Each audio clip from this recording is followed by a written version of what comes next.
Hello అండి. ఇవాళ నేను పనసపొట్టు కూర చేస్తున్నాను. దీనికి కావాల్సిన పదార్థాలు: పనసపొట్టు 200 గ్రాములు, శనగపప్పు, మినపప్పు, ఆవాలు, జీలకర్ర, కరివేపాకు, ఇంగువ, అల్లం ముక్కలు, 10 పచ్చిమిరపకాయలు, 8 ఎండుమిరపకాయలు, కొంచెం చింతపండు గుజ్జు. ఇప్పుడు స్టవ్ మీద ప్యాన్ పెట్టుకుని అందులో నూనె వేసుకుని అది హీట్ ఎక్కాక కొంచెం ఇంగువ వేసుకుని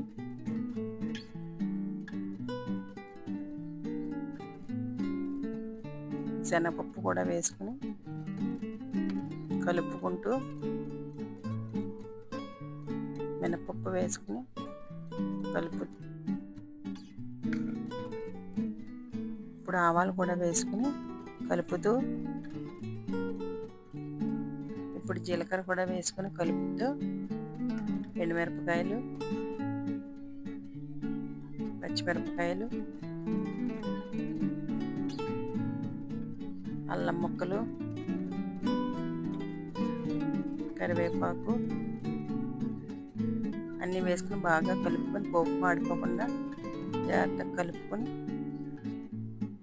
ఉడకపెట్టుకున్న పనసపొట్టు కూడా వేసుకుని బాగా కలిపి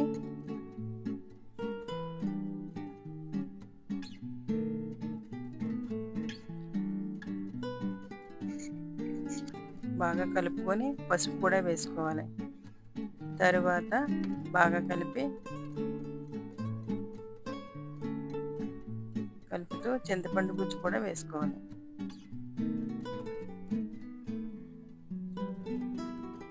వేసి బాగా కలిపి 2 నిమిషాలు బాగా కలిపి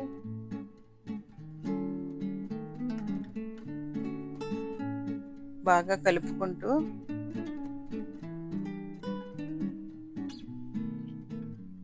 ఈ కూరకి లాస్ట్లో ఆవ పెట్టుకున్నా పెట్టుకోకపోయినా చాలా బాగుంటుంది. లేదా లాస్ట్లో 2-3 స్పూన్లు ఆవాల నూనె కలుపుకున్నా చాలా బాగుంటుంది. ఇప్పుడు సరిపడా సాల్ట్ వేసుకుని బాగా కలుపుకోవాలి.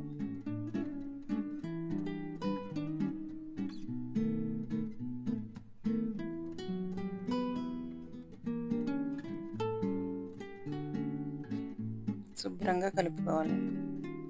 మొత్తం కూర అంతా కలిసేలాగా శుభ్రంగా కలుపుకొని 2 నిమిషాలు కలుపుకొని మూత పెట్టుకొని 2 నిమిషాలు మగ్గపెట్టి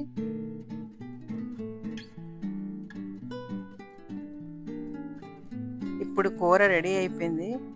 ఈ వీడియోని లైక్ చేయండి, షేర్ చేయండి, సబ్స్క్రైబ్ చేయండి.